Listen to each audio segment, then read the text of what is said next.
Class 12 chapter 5 admission of partner.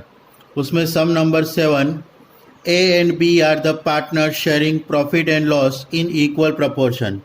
ए और B दोनों partnership form में पार्टनर्स हैं और वो profit and loss equal proportion में शेयर कर रहे हैं।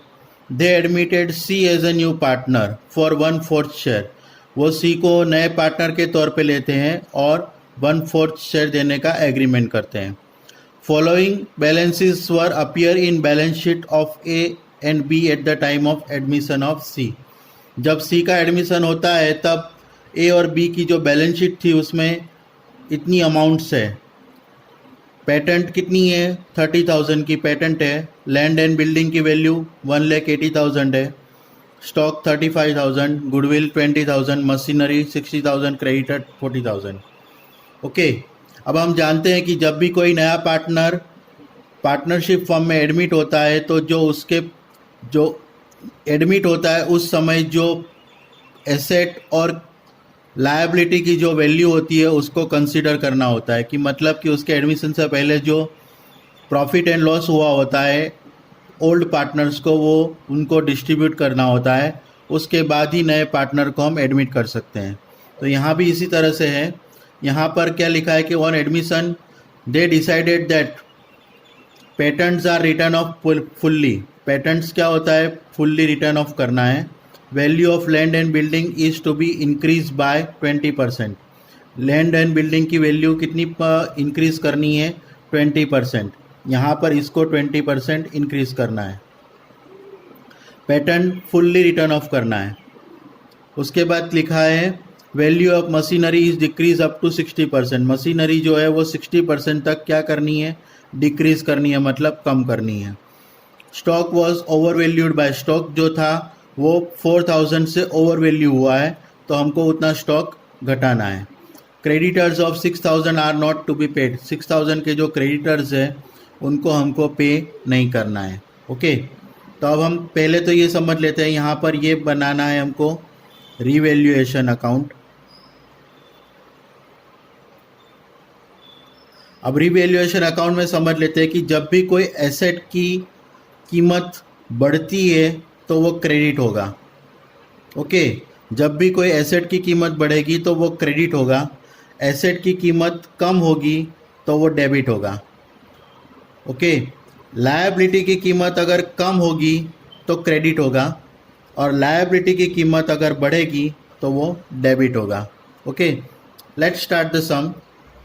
अब यहाँ पर लिखा है patents are written off fully. Patent जो है वो हमारी एसेट है और वो क्या हो रही है? फुल्ली रिटर्न ऑफ हो रही है। मतलब कि पेटेंट की वैल्यू कितनी हो रही है? अब 0 हो रही है। तो मतलब पूरे 30,000 हमको क्या करना है? रिटर्न ऑफ करना है।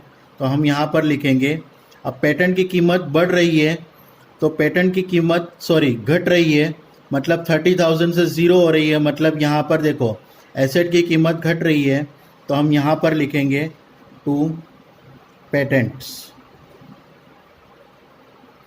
कितनी हो रही है? 30,000 कम हो रही है, 0 हो रही है, मतलब पूरे 30,000 डिक्रीज हो रहे हैं। तो यहाँ पर आएगा 30,000। Okay, second, value of land and building is to be increase by. Land and building जो है उसकी वैल्यू कितनी हो रही है? 20% से बढ़ रही है। यहाँ पर देखो एसेट की कीमत बढ़ेगी तो वो क्रेडिट होगा। अब कितनी बढ़ रही है? 20%, मतलब 1,80,000 के कितने परसेंट? 20%। तो 1,80,000 के 20%, तो 18 टू 36,000। यहाँ पर हम लिखेंगे bye land and building.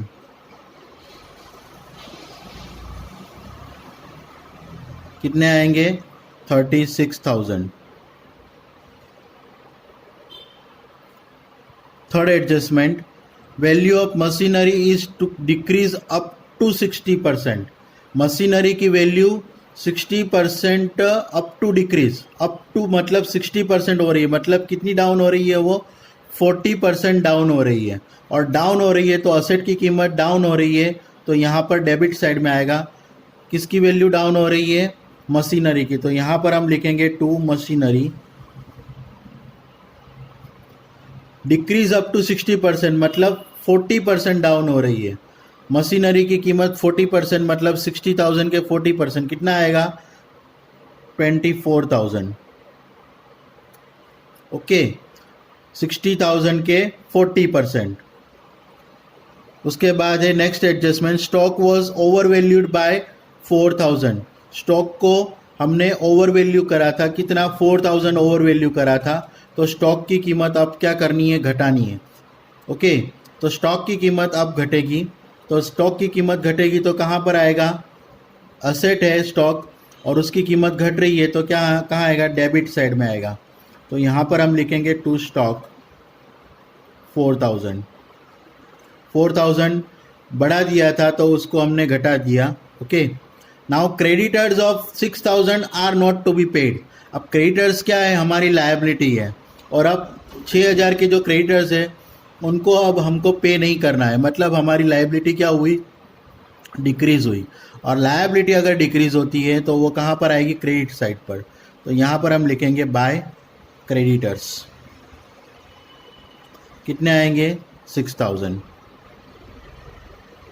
Okay, तो अब ये जितने भी एडजस्टमेंट है वो हमने अब कर दिए।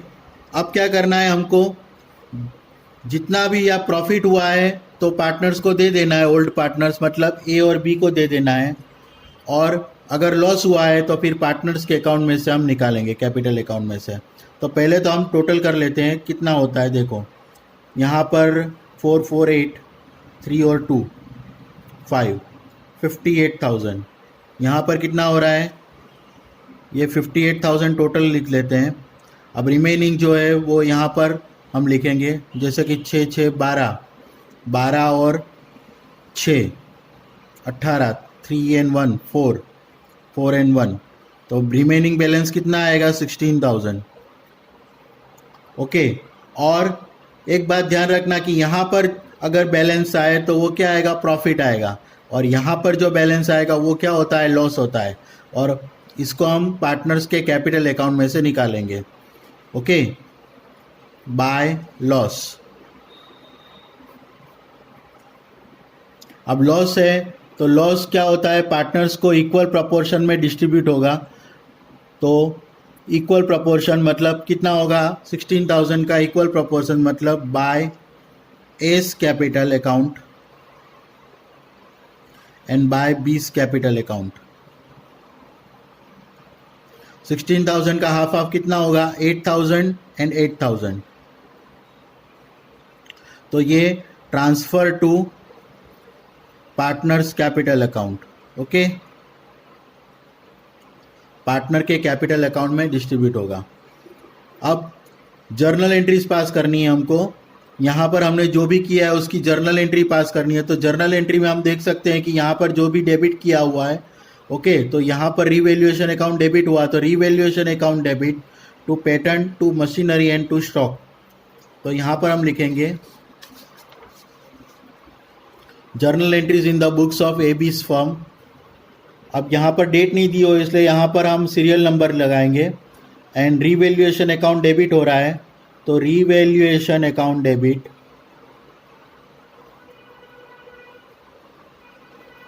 टू कौन कौन से अकाउंट है, टू पेटेंट कितना है 30,000, to patent account 30,000, to machinery 24,000,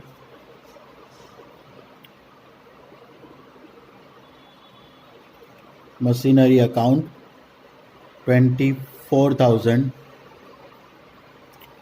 to stock account कितना है 4,000।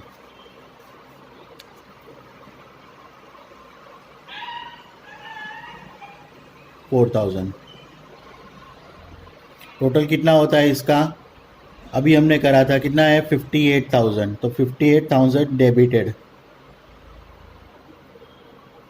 ओके, अब यहाँ पर बीइंग लिखेंगे, ये क्या हो रहा है, एसेट की कीमत में क्या हो रही है, डिक्रीज हो रहे हैं, ठीक है। तो यहाँ पर हम बीइंग में लिखेंगे decrease in the value of asset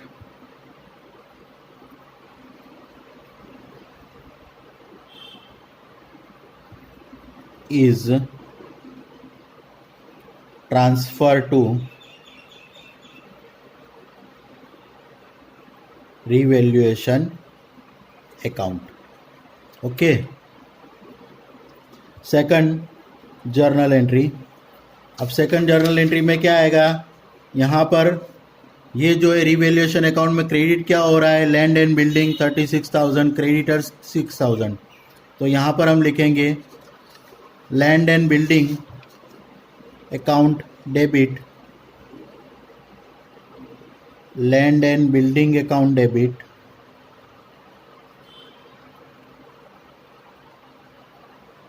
कितना है 36,000। Creditors account debit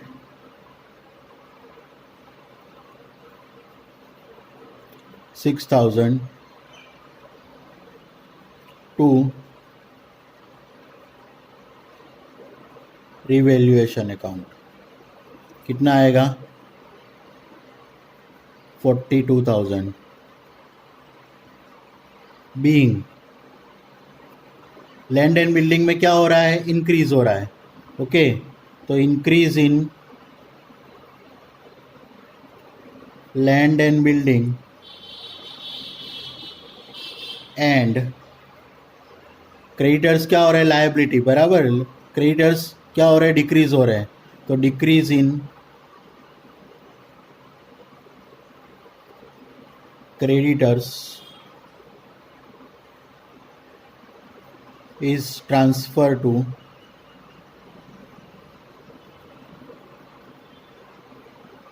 revaluation account। Third number की जर्नल एंट्री। अब थर्ड नंबर में हमने बताया था उस तरह से, ये जो लॉस है हम पार्टनर्स के कैपिटल अकाउंट में डेबिट करेंगे। ओके, तो यहाँ पर क्या आएगा, S capital account debit 8,000, B's capital account debit 8,000 to revaluation account. A's capital account debit 8,000, B's capital account debit 8,000 to revaluation account कितना आएगा 16,000। Being loss on revaluation of asset and liabilities is transferred to partners capital account in old ratio। Okay, so इस तरह से हम सम कर सकते हैं। अगर आपको मेरा ये वीडियो पसंद आया हो तो उसे लाइक कीजिएगा, उसे शेयर कीजिएगा और मेरी चैनल को सब्सक्राइब कीजिएगा ताकि जो मेरे नए नए वीडियोज़ है उसके नोटिफिकेशन आपको मिल जाएंगे। Thank you for watching the video. Have a nice day.